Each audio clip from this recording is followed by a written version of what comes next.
The crisis in the Middle East forces the government to allow dirtier petrol, while a blow to the Anti-Semitism Royal Commission shocks the government. I'm Patricia Karvelas, live from the lands of the Wurundjeri people in Melbourne. Welcome to Afternoon Briefing. Former ASIO boss Dennis Richardson has resigned from the Royal Commission on Anti-Semitism and Social Cohesion because he says he felt surplus to requirements. Mr Richardson told journalists he didn't want to be a highly paid researcher. So what does this mean for the Royal Commission? I'll ask Dennis Richardson himself this hour. The International Energy Agency has agreed to release 400 million barrels of oil into the global market amid fears the ongoing war will continue to restrict oil exports from reaching markets. The Australian government has announced it will change fuel standards to temporarily boost supply. So what does that mean for your petrol prices? I'll speak with the Energy Minister, Chris Bowen, live in a moment. And the New York Times has reported the US was responsible for bombing a primary school in Iran that killed around 150 people, mainly children.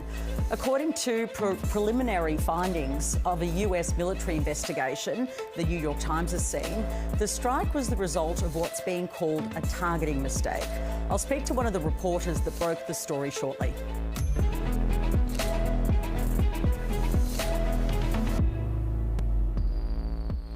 Let's begin today with the huge upheaval in the energy market. This afternoon, the government announced it would lower fuel standards for 60 days to help boost our supply, allowing dirtier petrol on our roads. Overnight, the International Energy Agency agreed to release 400 million barrels of oil into the global market. That's the largest amount in its history. The IEA's move is aimed at preventing even higher prices based on fears the ongoing war will continue to block Middle East oil exports from reaching markets. This is a major action aiming to alleviate the immediate impacts of the disruption in markets. But, to be clear, the most important thing for a return to stable flows of oil and gas is the resumption of transit through the Strait of Hormuz. Australia is considering what contribution it will make based on that IEA decision. The Energy Minister is Chris Bowen and he's my guest. Minister, welcome to the program. Great to be with you, Patricia. Easter holidays are coming up. Should Australians accept that their road trips are going to cost them more this year? Oh, there's no doubt there'll be impacts of this international crisis on petrol prices, already seeing that, and, you know, we've been clear about that all the way through. Also, it's important that I'm sure we'll get to supply issues, but it's also important that we say to people, please get as much fuel as you need, but not less and not more, because we're seeing a doubling of demand for fuel since the bombing of Iran, and that is what has caused real unacceptable supply chain pressure in Australia. So the changes you've announced today, will they put downward pressure on petrol prices? Well, they'll see about 100 million litres extra added to the supply for each month that the relaxation is in place, and I've announced it for 2 months. So obviously more supply helps both with supply and with prices, but I'm not making any particular price claims. It's designed to provide assistance, particularly around getting fuel to the regional areas that rely on the spot market, not the contract market so much, which is where so much of the pressure has been felt. OK, so it's about supply, not prices. So on prices, will you reconsider cutting the fuel excise tax to reduce petrol and diesel prices? No, we're not contemplating that. We're focused on ensuring that supply goes to those Australians who need it. I think Australians, you know, while obviously everyone wants to see petrol as cheap as they can, obviously I think most people understand when you see the sorts of crises we're seeing in the Middle East, whether we've seen it before, tragically too many times in your and my lifetime, it will have an impact on prices. Sure, but prices were reduced for 6 months previously. It's happened before. Why not do it again? Well, as I said, Patricia, at the moment, my focus is working to ensure that those farmers and people in regional areas get access to the fuel they need. Now, I do need to make this point, and some people, I understand this is a bit of a complicated argument, and some people have chosen to misrepresent it in Parliament, unfortunately. Australia's fuel supplies are good and secure. At this point, all the ships we were expecting have arrived. Our minimum stock obligation, our strategic reserve is in place. So when we say our fuel supply is secure, we mean it because it is true. It can also be the case that in regional areas in particular, when you see a doubling of demand in 10 days, then there are shortages. Both of those things are true. So hence we have to think of practical, sensible measures to put in place, like the ones I've announced today, which will see some more fuel flow, particularly in regional areas, because the Chief Executive of Ampol and I, and this applies primarily to Ampol, had this conversation. I said, look, I'll do this, but I really need some reassurance that it will go to the regional areas that are facing the shortages, and he has supplied me, for which I'm grateful, with that reassurance. Can you just tell me, is it just a verbal reassurance? Is there any metrics for ensuring it does happen? No, I've sought and received that assurance from him, and we'll work together on that. That is the case. Now, this is important boost to general supply. You know, Ampol's first obligation is to meet their contracts. That's the first obligation of everyone legally in the fuel supply system, and that's the problem we're facing here. Fuel companies are meeting their contracts. I've not seen any reports of anyone not meeting their contracts. But for people who don't have contracted fuel supply in advance, they are very much struggling to get fuel because the fuel companies are prioritising, as they must under law, the people who've contracted to buy fuel from them in advance. When will you make a decision on how much you will release to the market following that IEA decision? So we're considering our response to the IEA. It happened at 1 o'clock this morning. You'd understand, Patricia. It's appropriate we take some time to think it through. I had a good discussion last night with the Executive Director of the IEA, Fatih Birol. I saw him on the screen just before I came on. In advance of this decision, we both foreshadowed this decision will be made, so we've been talking to them about it over the last 24 hours. But countries around the world are responding at various points. It is a voluntary call.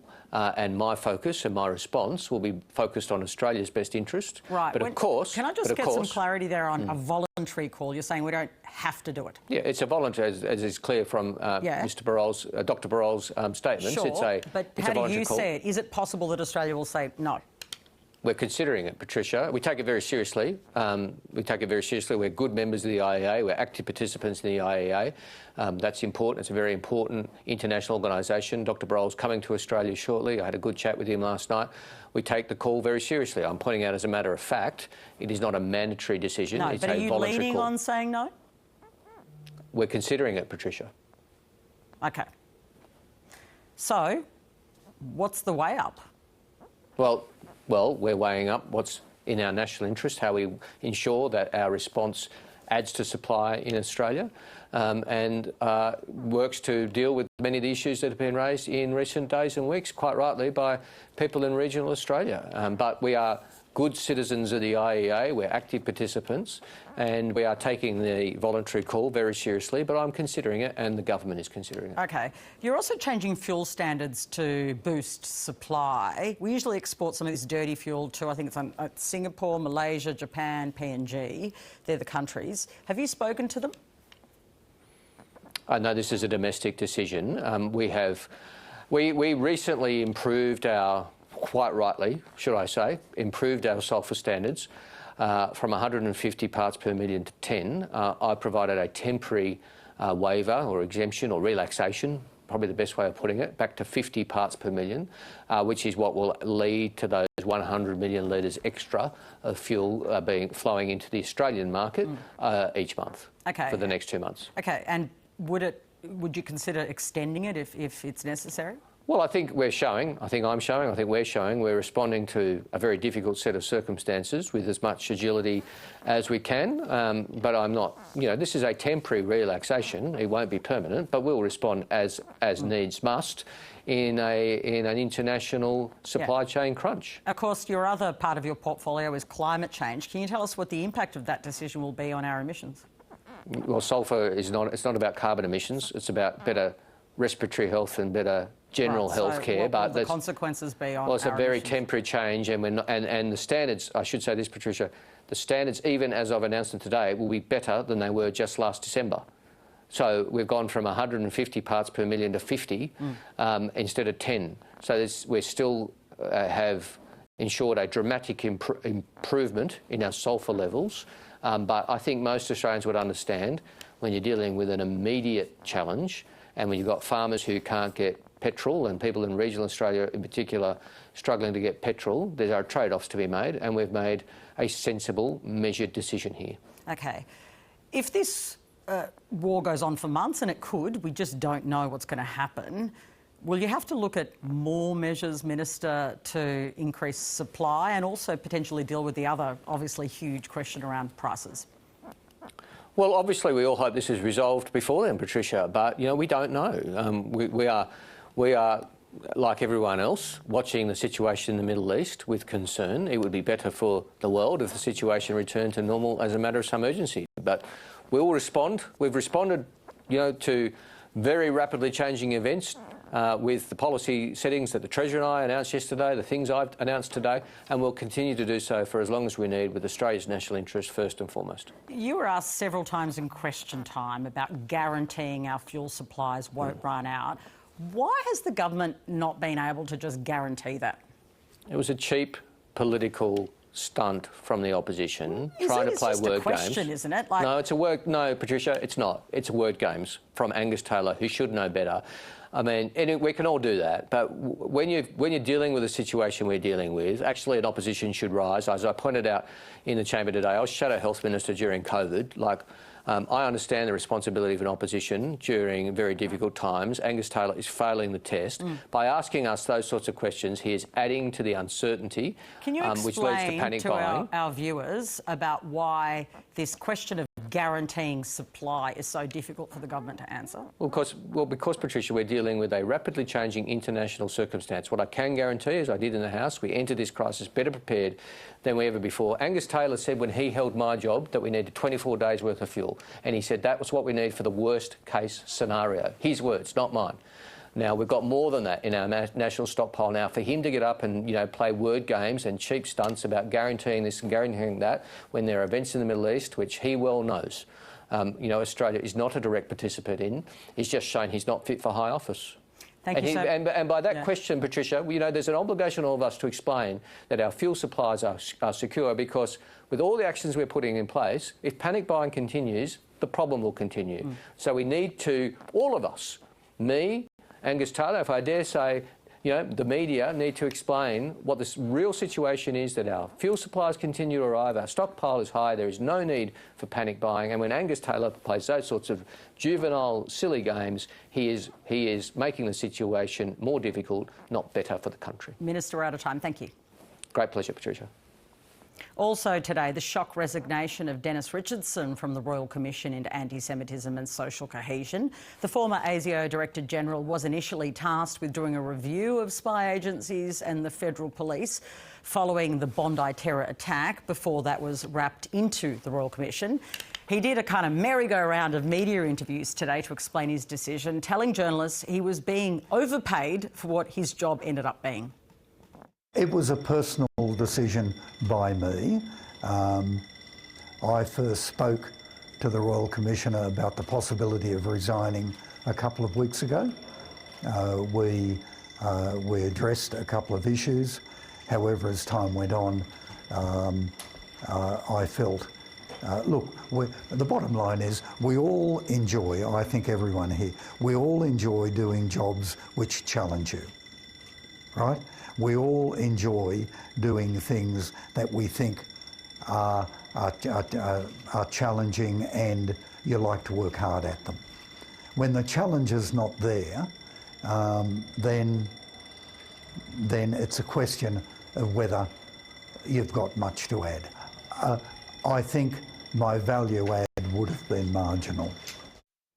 We'll hear from Dennis Richardson himself later, so stay tuned for that interview. For the opposition's view, let's bring in the Shadow Foreign Minister, Ted O'Brien. Ted O'Brien, welcome to the program.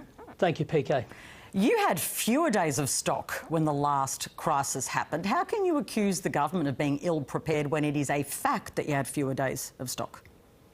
The only reason we have more stock than what was the case was due to the reforms put in place by Angus Taylor. That's the reason why Australia has more fuel stock today than it used to have. PK, this whole thing's turned into a mess.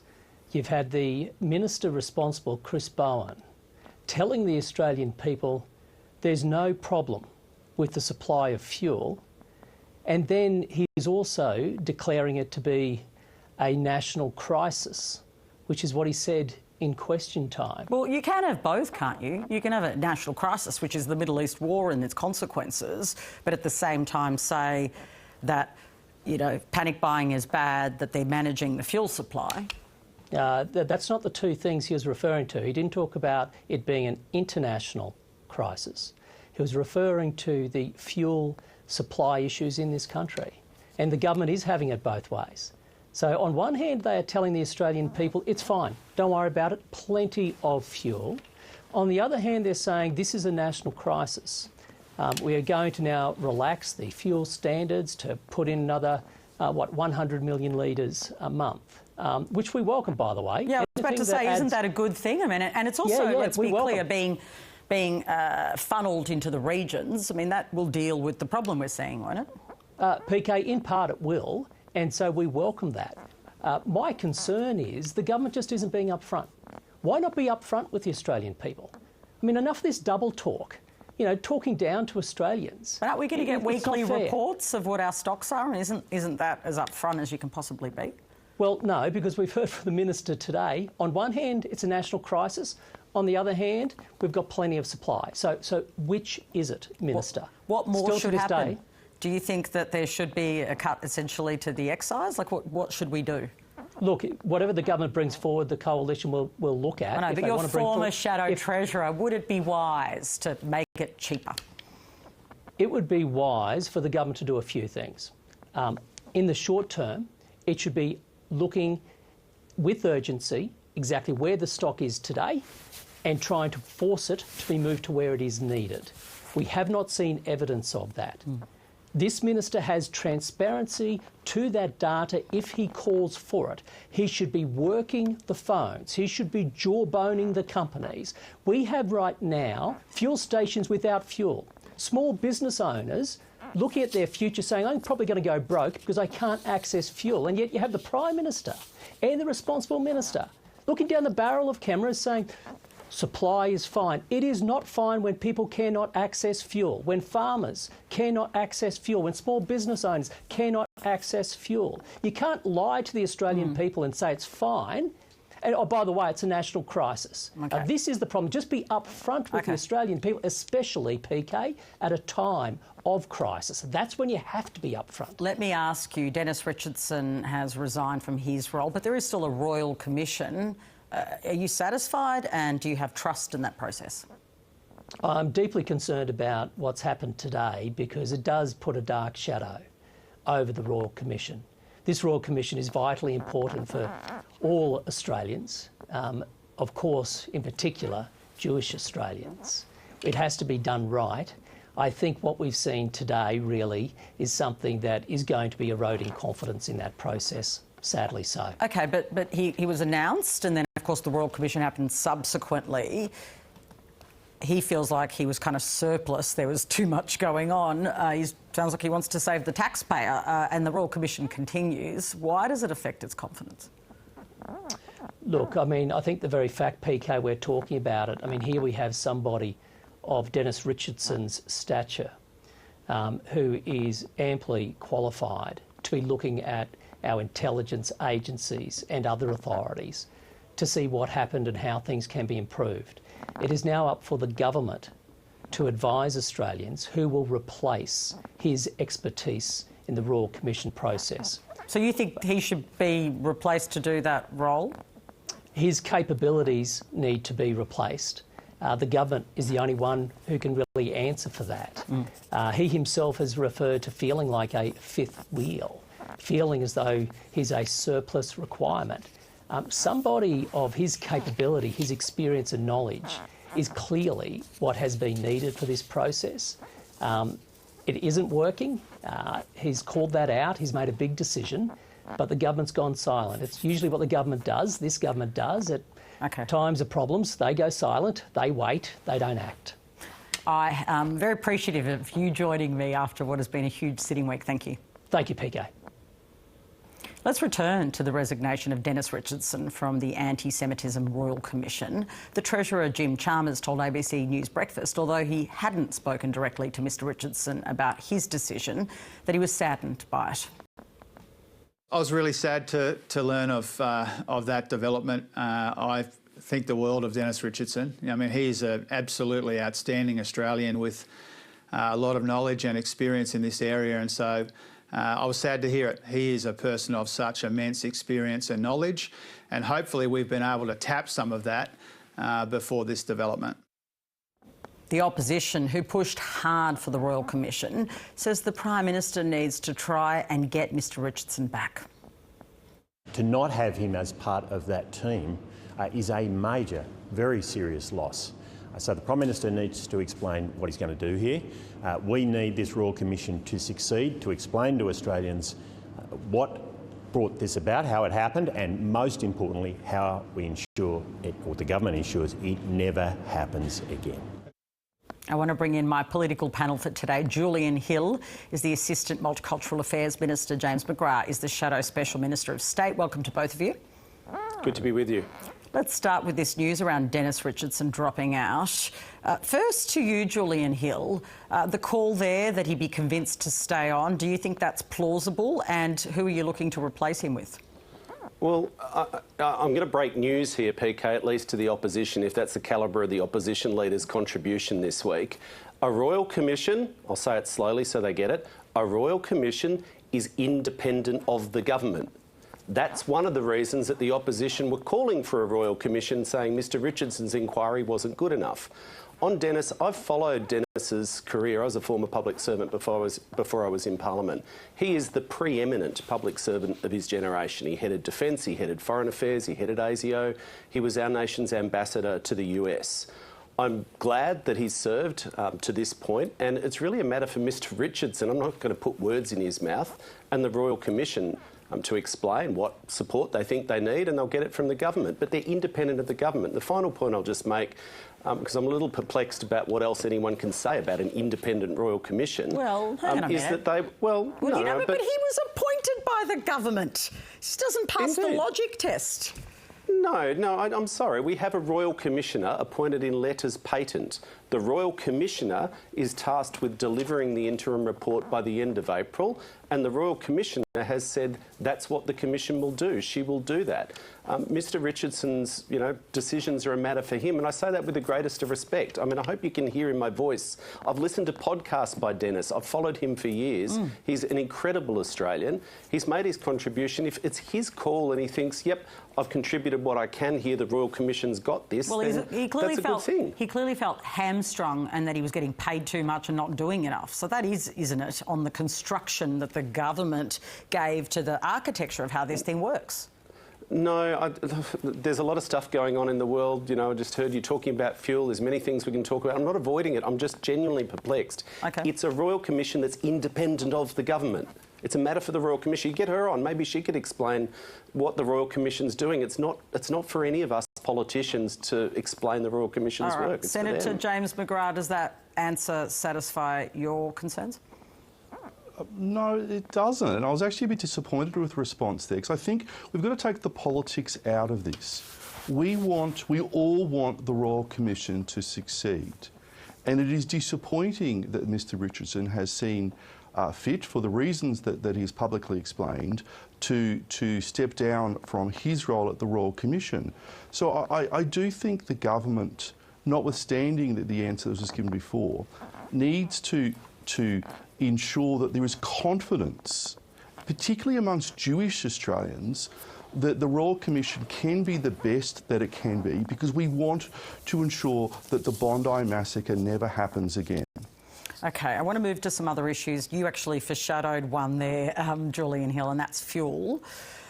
You have been complaining that the opposition's talking about the lack of supply, but there are real stories of, particularly in the regions, a lack of fuel. Why is that wrong for them to raise it?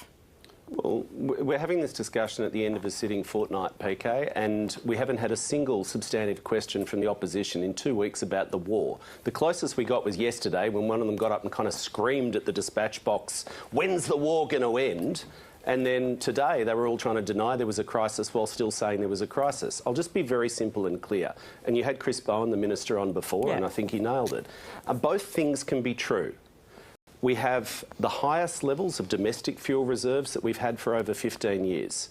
We have 36 days of fuel reserves. Every shipment that's been expected has been arriving. So that first point that the minister's been clear on, the government's been clear on, and indeed opposition frontbenchers all week outside the parliament have been clear on, is that supply continues to be available nationally. And the minister just announced this afternoon an extra 100 million litres of fuel to be made available immediately into the domestic market with a priority on Queensland and regional Australia. So that's the first thing that's true.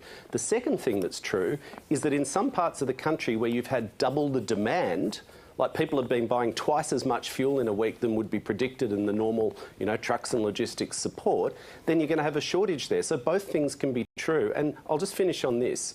I sat through COVID.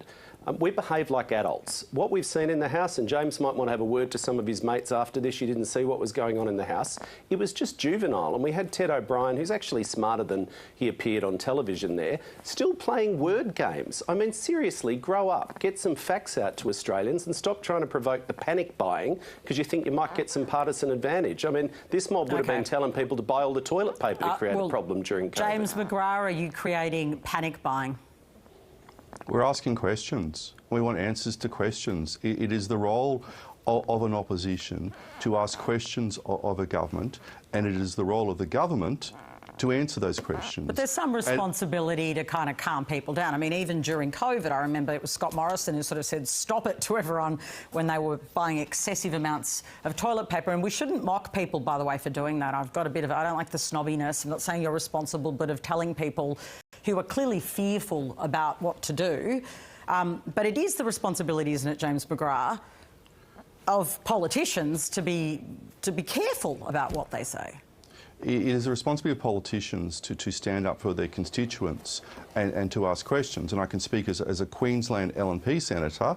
I've been speaking to people from Gundawindi up to the Tablelands and all the places in between, just checking in on them to see what the fuel situation is like. And in Queensland, especially in regional Queensland, there is an issue that people cannot access fuel. And we need fuel, not just because people want to go on a weekend holiday, but we need fuel for the security of the nation, particularly the food security of the nation. If farmers cannot access diesel for their tractors, and I live on the Darling Downs, in terms of the sorghum crop that's coming up to be harvested shortly, we are going to face a serious issue. And I don't think the government have handled it particularly well in response to their answers. Their answers over this week in the Senate have wandered from sort of blaming us for it and then also blaming the consumers for buying it. Well, if the government came forth with the answers and could tell people where the fuel is, but also give a guarantee that Australia's not going to run out of fuel. That very question was put to the Minister Ayres in the Senate this afternoon. Could he give a guarantee that Australia will not run out of fuel? He could not give that guarantee. So we need less word games. We need to do need to take the politics out of it and reassure Australians that they can get on with their lives. All right, we're out of time. Thanks to both of you. Thanks, PK. Thank you. The US is responsible for a strike on a primary school in Iran. Preliminary findings of a US military investigation have found. That's according to the New York Times. Now, on February the 28th, around 150 people were killed, most of them children, after a girls' school was hit in the coastal city of Minab. Now, the US President Donald Trump initially suggested that Iran itself may have been responsible, despite Iran not having Tomahawk missiles. He denied knowledge of the findings when asked today. As Commander-in-Chief, do you... For what? For the strike on the school in Iran. A new report says the military investigation has found it was the United States that struck the school. I don't know about it. Eric Schmidt is the national security correspondent for the New York Times and is one of the reporters who broke the story for the Times today, and I spoke to him a short time ago. Eric Schmidt, welcome to the program. Thank you very much. Your reporting has confirmed preliminary findings of a military investigation which found the strike on this school was a mistake. Just how significant or unusual is an error like this? Well, this is obviously a major error on the part of the U.S. military. This particular strike has dominated the news here in the United States and elsewhere. just because of the large death toll. By some estimates, about 175 people, many of them young school children, since this was an elementary school. The American military prides itself on precision attacks and for preventing civilian harm even when it goes to war. So this has been a major controversy here over who is responsible and why this happened. What do we know about why this mistake occurred? Well, we're still sorting this out. The military insists this is still part of an investigation that's ongoing, so there may be still some twists and turns. But apparently what's happened is this elementary school is right next to a major naval base headed by the Islamic Revolutionary Guard in Iran. And what happened was that this school was at one point several years ago a part of this military base, and it showed that so on various maps. But several years ago, the Iranian military gave up that base, and it became a school. Now, somewhere in the databases that the American military was using, that was not updated, despite the fact there's a fence between the naval base and the school, and presumably if they'd been doing some reconnaissance, satellite imagery and such, they would have noticed school children outside and on playgrounds and things like that. But anyway, apparently what happened was that the officers in charge of creating the target coordinates for the Tomahawk cruise missile that was fired, it's an American naval missile, that information was not properly updated by the Defense Intelligence Agency. We don't know why or what the circumstances are. That's part of the ongoing investigation. But my colleagues and I have been able to confirm this is now the reason that people believe this strike happened. In terms of responsibility here, have they taken responsibility for this? Well, interesting enough, President Trump has been kind of all over on this.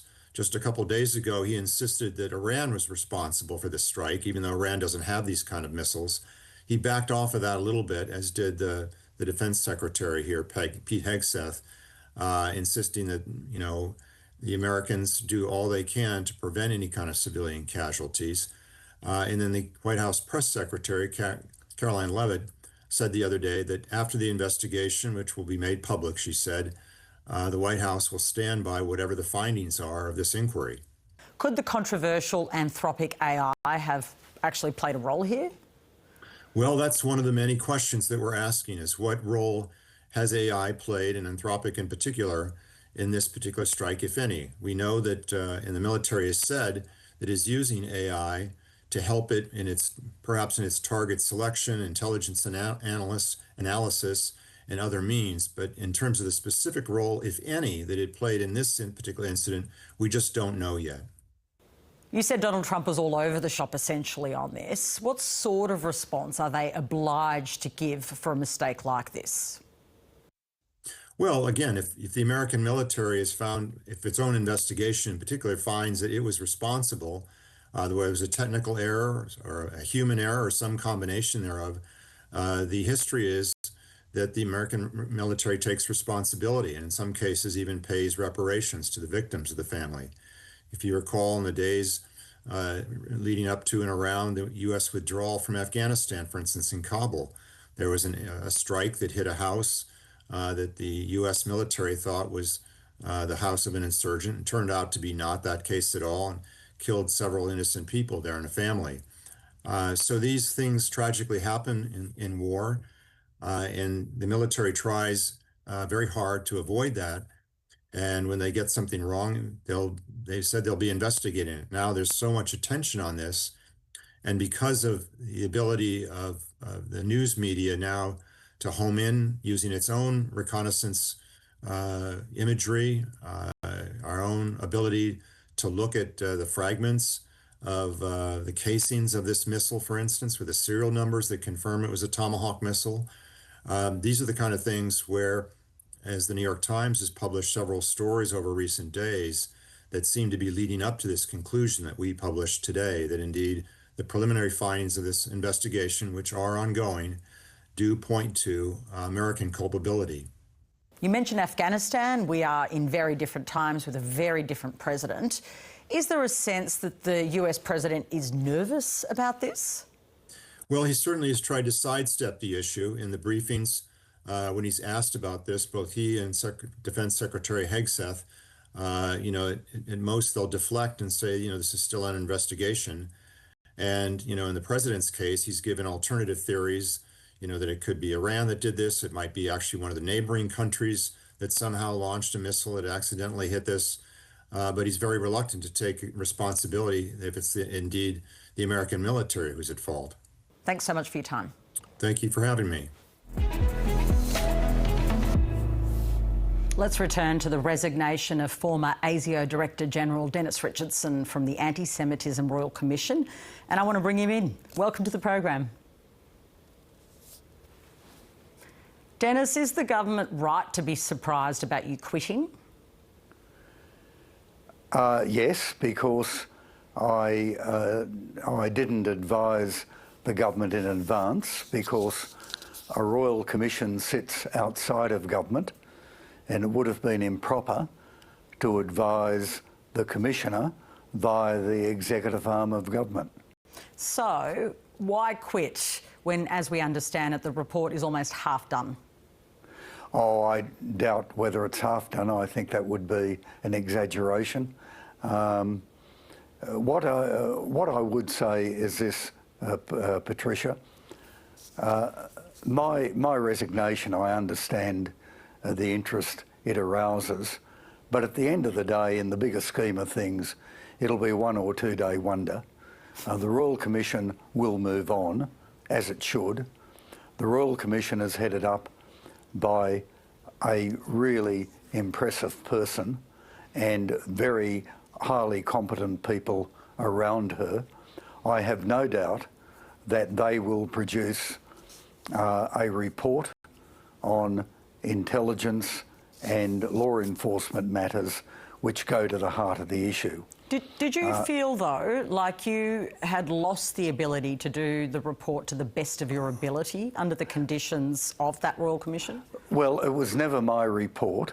Once the Royal Commission was formed and my report was rolled in to the Royal Commission, it became the Royal Commission's report. And it became a matter for the Royal Commissioner, advised mainly by her senior counsel. And as time went on, I felt the value that I could add to all of that was fairly limited. Did you consider resigning when the Royal Commission was actually introduced? Because it seems to me that what you were first invited to do changed dramatically. Oh, it did. And no, I was asked about joining the Royal Commission, and I did so. In fact, enthusiastically. I think a bit naively, in the sense that a Royal Commission is a very different animal to the sort of review that I was doing.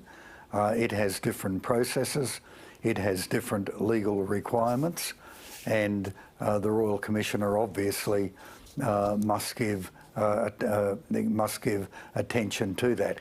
What I think is important is that whenever the Royal Commission makes its findings and recommendations in respect of intelligence and law enforcement, that those findings and recommendations are brought to the government's attention as soon as possible and well before the final report is due down at the end of December, because those matters will, by definition, go to matters of public safety, and that is the first responsibility of government.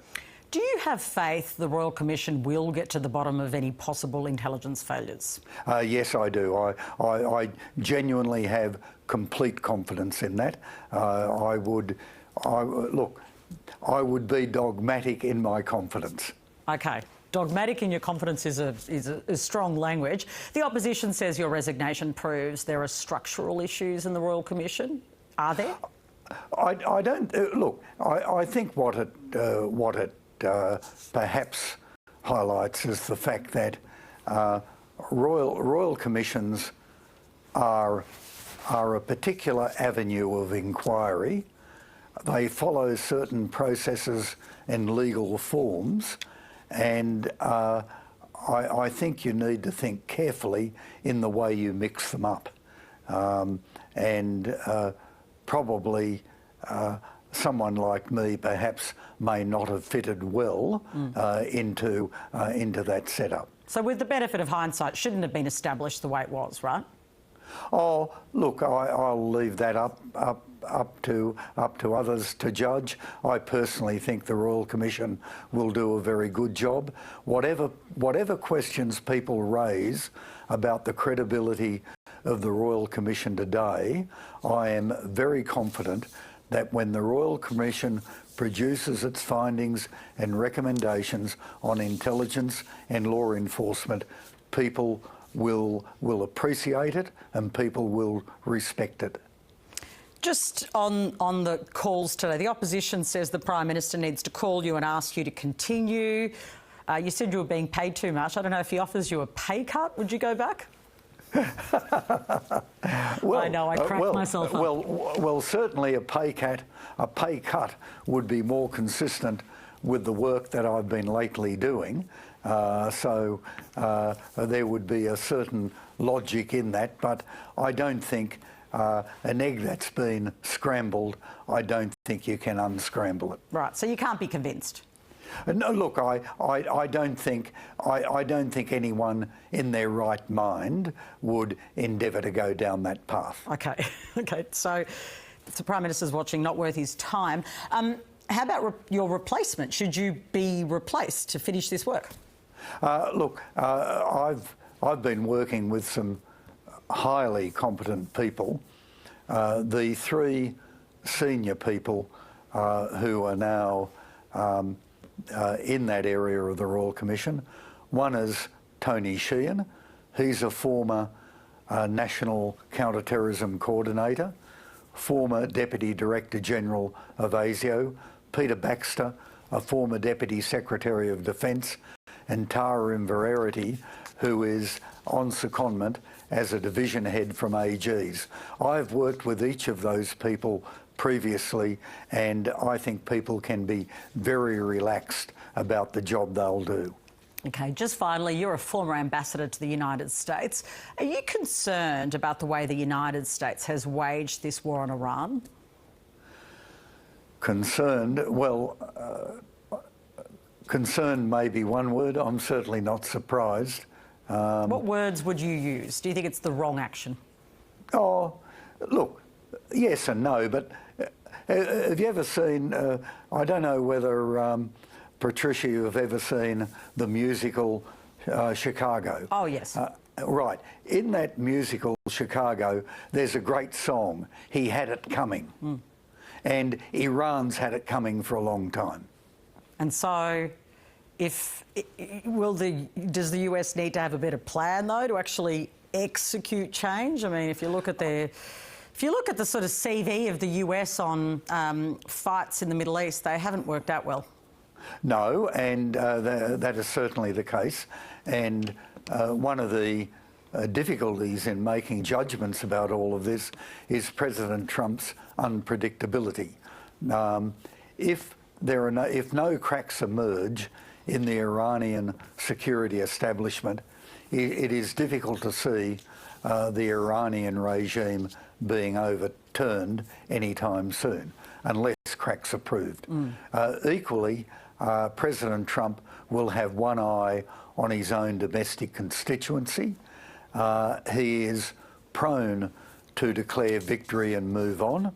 Whether he's tempted to do so in this case, I just don't know. I've not seen President Trump in this sort of environment before. Therefore, it's difficult to judge how his unpredictability is going to play out. Does he have the stamina or doesn't he? If he does call quits, in what circumstances does he call quits? You're obviously a former boss of ASIO. Are you worried about the domestic terror threat as a result of these increased tensions? The current national terrorism threat level is probable. Against the background of the continuing conflict in the Middle East, We have a very small section of the Australian population, numbering between 130 and 150,000, who are living in genuine fear. And the rest of the community needs to more properly understand that. The rest of the community needs to more properly understand the circumstances in which Jewish Australians are living and give them their total support. Thank you so much for joining us, Dennis. Pleasure, Patricia. Bye. It's the end of a parliamentary sitting fortnight. A lot has happened. I want to bring in a panel of former political advisors. Lydia Ivanovsky is a former Chief of Staff to Richard Marles. David Gazard is a former Liberal advisor. They join me this afternoon. I want to start with you, David Gazard, on something that happened this week, which I think is pretty extraordinary, even though it sort of just happened and there's so many other stories, and that's Matt Canavan, who is a maverick and a populist, becoming the leader of the Nationals. Does it make the coalition more competitive, or does he hurt the prospect of Liberals? Very good question, and I think that is probably going to be one that's answered in various regions around Australia. As you've probably seen over the last number of years, and looking at the vote more generally, Australia you can classify as sort of fractured into regional, rural and city areas. The Coalition and the National Party and of course One Nation now are competitive in those regional areas. But in the cities, the Liberal Party has suffered with the rise of the Teal. So what you have to do in managing those constituencies within the coalition is find leaders that work in particular segments of the population. So Matt Canavan will do, I think, an extremely good job. You could call him a maverick, but you'd have to also call Barnaby Joyce a maverick. You'd certainly call Pauline Hanson a maverick.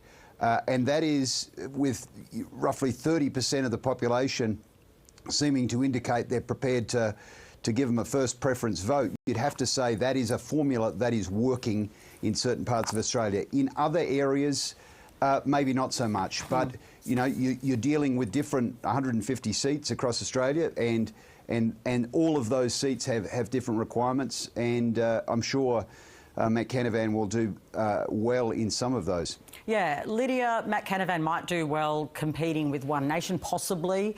I think he talks a bit One Nation, but how does it work for the broader coalition? Because, of course, lots of Liberals have to win seats in the cities if they win government. That's a great question. I think he certainly is going to bring a lot of energy and intellect to the role.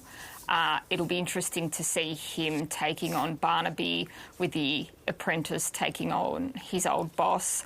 I think what he does bring to the table in terms of the right side, obviously there's going to be an issue how they continue or how they start appealing to urban seats. But I think his strength is going to be as a straight talker that's going to be able to start peeling back some of those One Nation votes back to the coalition. Yeah, he's taken on, just staying with you, he's taken on One Nation already. And Pauline Hanson seems a little obsessed with him, actually. Like, I've been watching her today. She's only human. Yeah, she's really like, and he's in the Senate. It seems like for theatrics, there's a real duel between those two. Does that surprise you?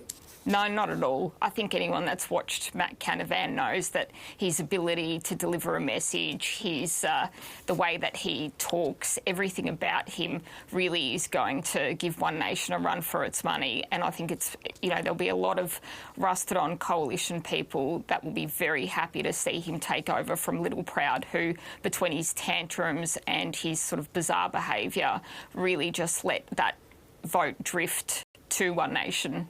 Now, extraordinary statement today. I just spoke to him from Dennis Richardson. Basically, he was being overpaid for the job he was doing for the Royal Commission. You don't hear people say that very much, do they? I was getting paid too much for the work I was doing. So full points to him for just framing it that way. But I'll put it to you, David Gazard. Is this a real problem for the government? I mean, they keep saying it's independent. I've got to say, it's a key point. Dennis Richardson says he still does have faith that the Royal Commission is going to deliver and do a good job.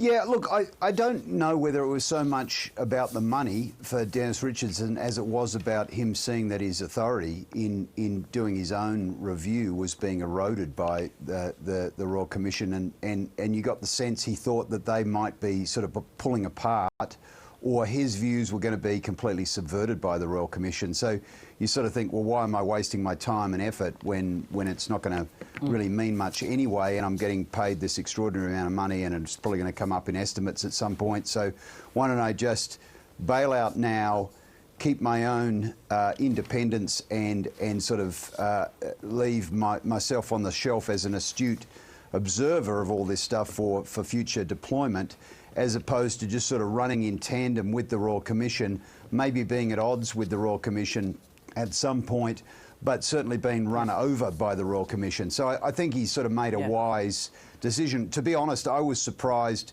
when he took the review, because there was going to be enormous pressure on him placed by this government that at that stage, when he was appointed, did not want a Royal Commission. Yeah. So all eyes were going to be on Dennis, and I think he sort of realised I'm a bit of a third wheel here. Yeah, well, he sort of suggested that. Lydia, it is embarrassing for the government, isn't it? I don't reckon. I think it's probably great that they've managed to save a few dollars. Oh, come on. Save a few dollars? They've had a man resign. That's never a good story. Dennis has done a tremendous job in delivering a review into the aftermath of Bondi.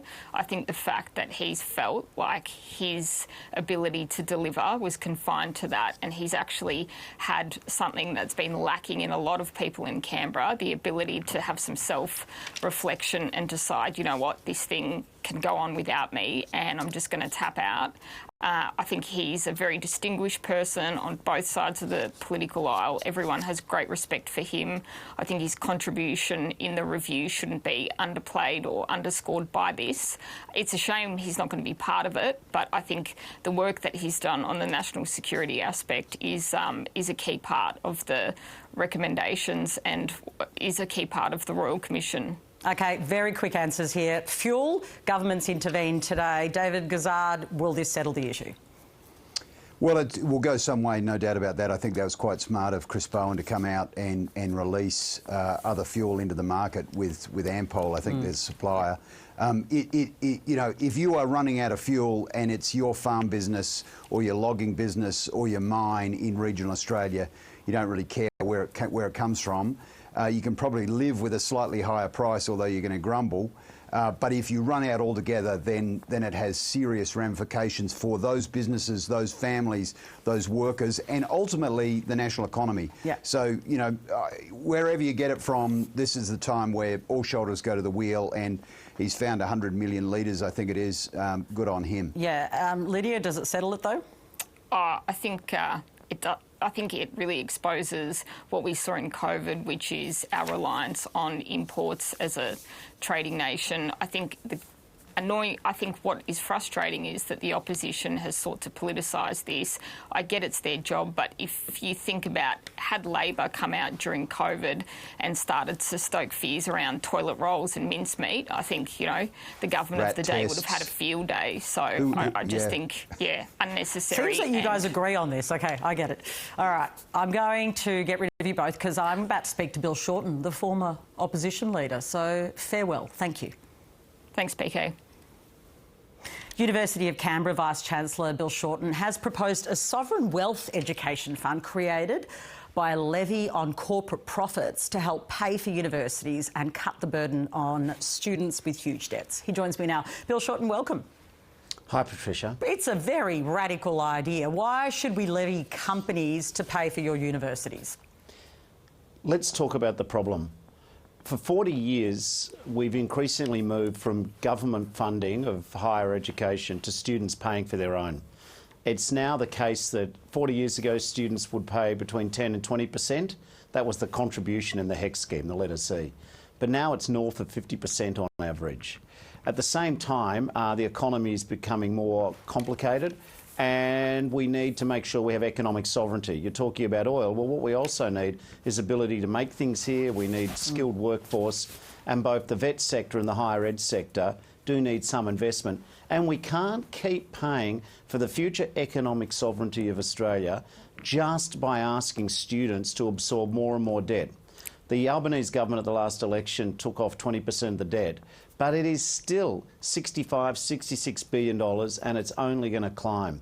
So we need to have a situation where, are we really saying that a system invented 40 years ago is going to serve us for another 40 years when we've got more and more demands to be able to get people to be educated? The government says 80% of people should have a vet or tertiary qual.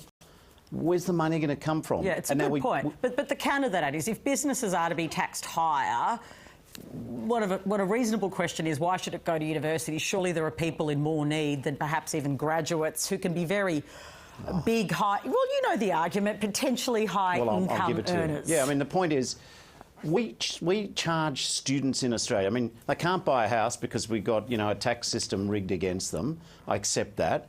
Their debt is going up. Cost of living is difficult. Are we that lazy in this country that the only solution toward developing a skilled workforce in the future is saying, let's leave it to the next generation and the one after to pay for it because we won't? The reason why we charge students HECS is because they get a financial benefit from study. Great, that's fine. I'm not saying get rid of HECS. But if we're charging people based on the financial benefit they get from engaging in education, why don't we ask companies to also, they get a benefit from a skilled workforce. Why is it in Australia it's only Tommy taxpayer or Sandy student who've got to pay for the input costs, and we can't ever talk about companies helping reciprocate? This is not, though, just about companies and tax. You know, I'm hoping that for once in our life, not everything will be dumbed down when we ask someone to contribute to a collective public good, that we say it's just tax. I am also saying that part of the New Deal has to be universities have to become more effective and more quality, better teaching quality, more rigorous assessments. So I'm not saying unis don't need to change. Right, I understand that point. You know, Houston, we have a problem and we need to fund our future. You're a man that has some contacts in government, strikes me. Have you put this to the Prime Minister, to the Treasurer? Are you trying to make the case that they look at this? We're starting, we will. But, you know, unlike Donald Trump and Iran, I don't think that if we don't have victory by next Tuesday, that I shouldn't raise the case. This is a debate which will take months and years. I need to sit down, we need to talk with business, we need to talk with higher ed, we need to talk with the people. But and of course we need to talk to government. But I'm not expecting the world to change next Tuesday. What I am saying, though, is I'm thinking about the future, not next Tuesday. I'm thinking about 20, 30, 40 years' time. Is a HECS system which described our educational reforms in the 1980s, still fit for purpose, and is it going to deliver us the quantum jump we need in skilled workforce for 2046 and 2036? And my answer is, let's have that conversation. Final question in the last 2 minutes. You know that tax reform is already very much on the agenda for the budget that's coming up. What are your views on these broader tax reforms? I think they're talking negative gearing, capital gains tax. I mean, it sounds familiar to me, Bill Shorten. Help me out, jog my memory. They sound like ideas that have been out. Is it time finally for some of your ideas to be given birth to? I'm sure the government will do whatever it wants to do and they're not going to be too minded by what I said. But 6 years ago, I did take to the people of Australia a platform which was based on this principle. Income is taxed too heavily and property is taxed too lightly.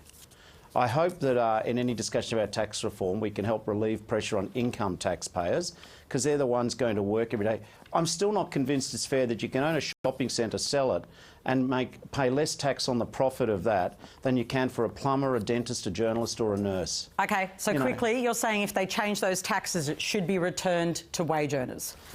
I think that one of the important things about tax reform is not to just simply spend the proceeds. But the government don't need free advice from me. I would like them to think collaboratively with the higher education sector and business. How do we meet the future skill needs of Australians to have a productive, economically sovereign country?